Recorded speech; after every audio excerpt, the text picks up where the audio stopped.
سألوني: ماذا تعلمت من العمر الذي مضى؟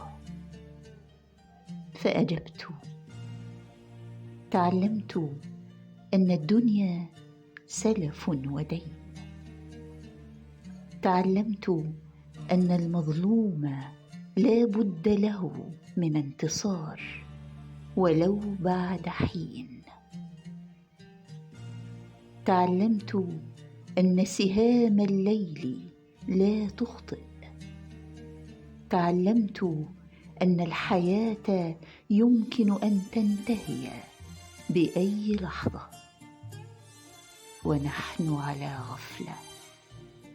تعلمت أن الكلمة الحلوة والوجه البشوش والكرم رأس مال الأخلاق.